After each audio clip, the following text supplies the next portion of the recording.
Hello, my name is Sarah Schroeder and I'm the Senior EPR Data Quality Training Facilitator for Education at Bradford Teaching Hospitals. In this video, I will be showing you how to request a patient transfer, how to reserve a bed for a patient, cancelling a transfer and cancelling a bed reservation, how to undo a transfer, completing a consultant transfer, transferring ward theatre, as well as transferring theatre back to the ward, how to complete an ad hoc transport request, targeting a patient to a ward, how to complete a bed swap, and transferring a patient to an empty bed. All SOPs for this process can be found via the EPR SOPs desktop icon once you've double-clicked onto the icon and navigated through to the appropriate trust. You can either locate the appropriate SOP by going into the applicable section, or you can do a document quick search located at the top of the screen. All titles for the SOPs covered within this video will be provided in the description box below, as well as timestamps if you wish to skip to this section. In order to request a patient transfer, you must first have the patient selected from the bed board and clicking on to the transfer icon and transfer patient. This will load up with a portering window, which you can enter how many porters are required, mode of transport, and if there is any patient attributes which the porter needs to be aware of. Pressing OK to this window, this will put the patient up onto the transfer list in the top of capacity management. From here, you can click into the destination box, clicking on to the three-dot icon, and you can either search for the ward that this patient needs to go to, or alternatively, you can use the options at the bottom to expand until you have located the ward in question. Once you have selected the ward that you wish to send this patient to, press OK, and this will confirm the ward assignment, which is targeting the patient to Ward 22. This does not reserve a bed. The next stage would be to await the appropriate operational team, who will then reserve a bed for this patient. In order to reserve a bed for the patient, you must first come to the ward that you wish to transfer this patient to. Once you have identified the bed that you wish to reserve for this patient, you can then click onto the patient's name. When you have them selected, ensure that you keep the patient selected and drag the patient into the available bed. This will pop up with a window in which you can dispatch transport, which will send a task to the porter to move this patient into the bed reserved. At this stage, again, you can select how many porters are required, mode of transport, whether the patient will return to the current location. In this case, the patient is currently located on Ward 21. They will not be returning to this ward, so I will not be selecting this option. And for the transfer reason, I'm going to say that we are moving the patient for staffing needs. As soon as I press OK to this, it loads up with a portering window once again, which will send the information to the porter as to where the patient is being collected from and where the patient needs to be taken to. Any details entered previously in terms of the porters required and any patient attributes would have carried through into this window. I'm going to press OK to this, and that task has been sent off to the porter. If I needed to cancel the bed reservation, this can be done by coming to the transfer list, clicking on the drop down to the left of the patient's name, coming to the transfer icon, and you can either unreserve the destination, which releases the reservation from the bed. And if we needed to cancel the transfer completely, we can come back to this drop down and cancel a transfer. Once the porter has completed this transfer, he will complete this on the iPod device, and this will automatically put the patient into their new bed in capacity management. Alternatively, this can be completed from the transfer list by coming back to the drop-down, hovering over transfer and complete transfer. And as you can see, the patient is now in their new bed and their previous bed will be marked as dirty. If a transfer had been completed accidentally and this needed to be undone, you must first confirm with the ward that this patient has been moved to incapacity management and confirm with them that this was a mistake. And in order to correct this with incapacity management, you can select the bed that this patient is now in, come to the PM conversation and undo transfer. It will open up the PM conversation for this undo transfer, ensuring any information which is mandatory has been completed. In this case, there isn't any, so I'm going to go ahead and press OK to this. And it will take the patient out of the bed that they were placed into accidentally. And if I return to the original ward, I can see the patient is now back in the bed they originally were from. In order to complete a consultant transfer, again, make sure that the patient has been selected on the bed board, coming to the PM conversation and transfer consultant. Once the PM conversation screen has loaded, it does confirm that this will only transfer the consultant. Any fields that are yellow are the mandatory fields. Once you have searched for the lead clinician, it will automatically populate the requested main speciality and the treatment function. Ensure there's no further mandatory fields to complete. In this case, it is asking for the transfer date and time. And in order to confirm this consultant has been updated, you can double click onto the bed and it will confirm the intending clinician in this window. When needing to transfer the patient from the ward to the theatre, select the patient from the bed board and click onto the transfer icon and transfer patient. This will open a partnering window, enter any applicable partnering information such as how many partners are required, mode of transport and any patient attributes. Pressing OK to this window, this will put the patient onto the transfer list. From here, we would need to reserve the destination that the patient needs to go to. In this case, it would be the theatres. This would be up to the correct operational team who would reserve this. For this example, I'm going to reserve this patient into Theatres Trolley 2.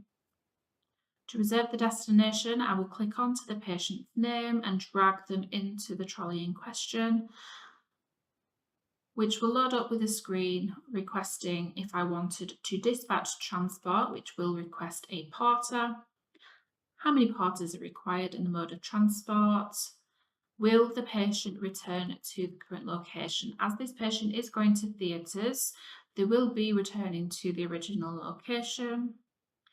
And at this stage, I can send a job to the housekeeping to clean the bed.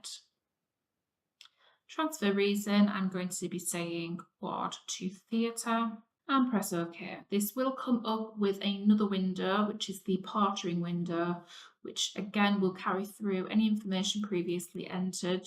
At this stage, if I'd missed anything, I could re-enter this. I'm going to press OK to this window, which has sent a job to the porter to complete this job. It has also reserved the destination, which you can see by the lines.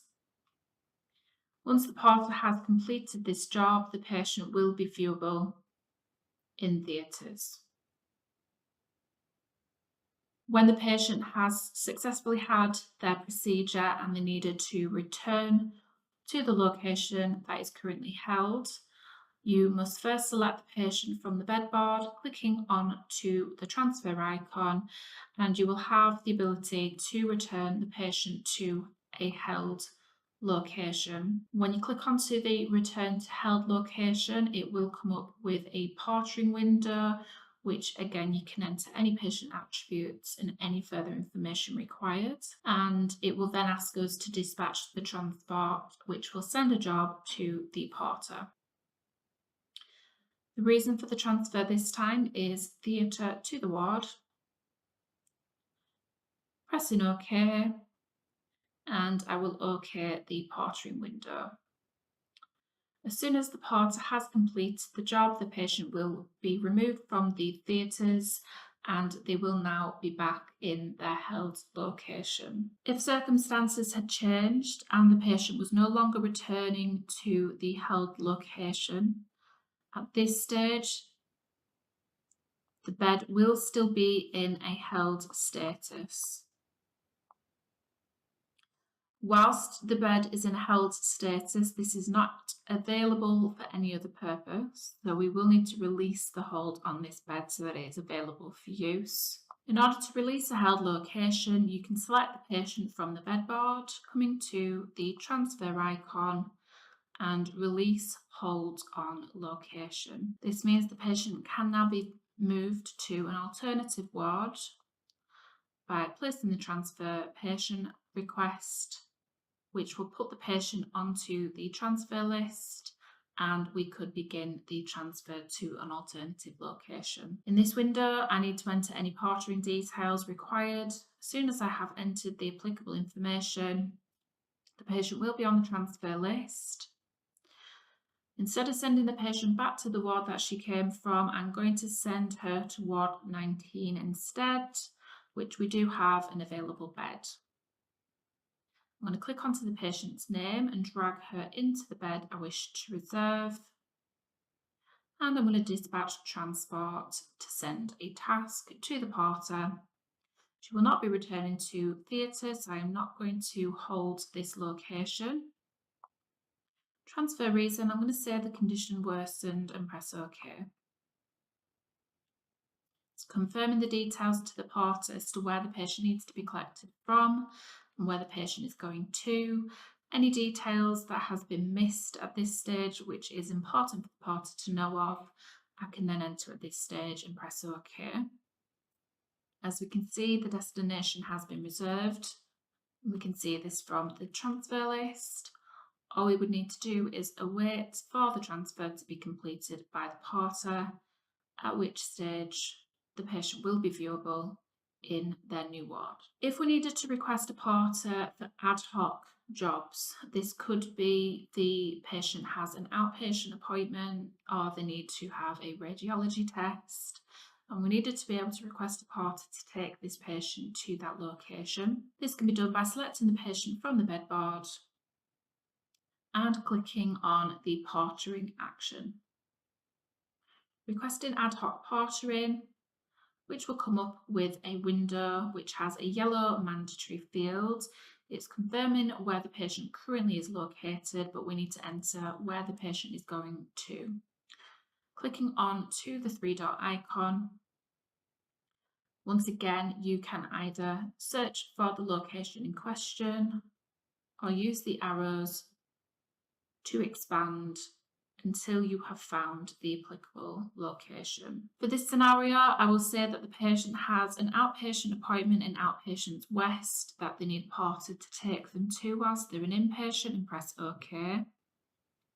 This stage you can enter any applicable information the porter needs to be aware of, including patient attributes, and press OK. This has sent a job to the porter. For ad hoc transport, this is for scenarios where the patient needs to go to a location that does not have an inpatient location built in capacity management, such as outpatients, where the patient will still be viewable in the bed in question. They will not leave this bed during this ad hoc transport. If the patient was on the transfer list and we needed to target the patient to a ward, this can be done by clicking on the patient's name from the transfer list and drag them into the top of the ward.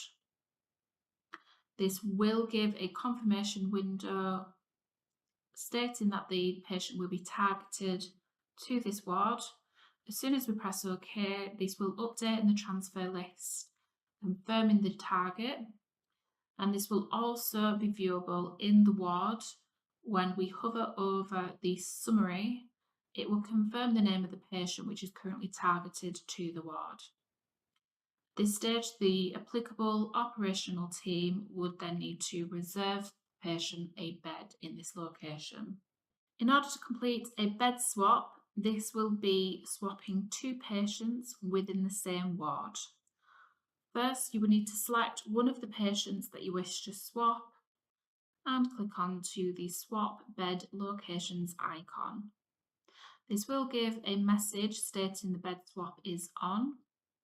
From here, you can confirm and locate which patient you wish to swap the patient with. So I am swapping single side room bed 1 with bay 2 bed 12. So long as my bed swap is still on, I'm going to click onto one of the beds or the patients. Ensuring I keep my mouse selected, I'm going to drag the patient into their new location and release my mouse. It will give a confirmation of the two names of the patients that I am swapping. At this stage, you can confirm that you are swapping the correct patients. If you had accidentally done the wrong thing, you can still cancel at this stage, but I will be pressing OK. Now, in my case, it has given me a gender breach override reason. This is due to bay 2 being a multi-gender bay, whereas the single side room is currently a female. I am going to say that this is an approved mixed sex area and press OK. It has come up twice because I need to override this for both patients. I'm going to override this again and press OK, and you will now see that the patients have now swapped into their new locations.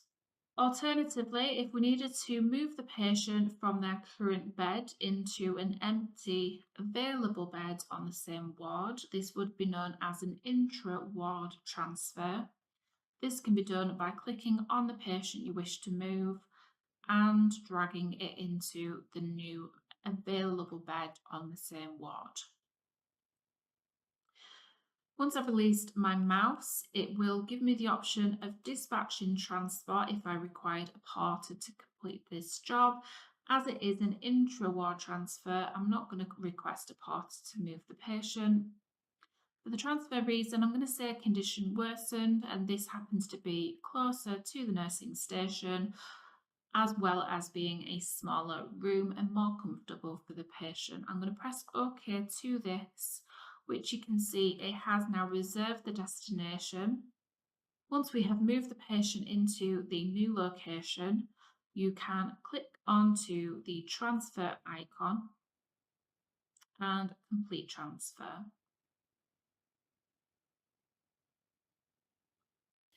Thank you for watching this video. If you have any questions relating to any of the processes covered within this video, you can contact any member of the team on the email addresses provided.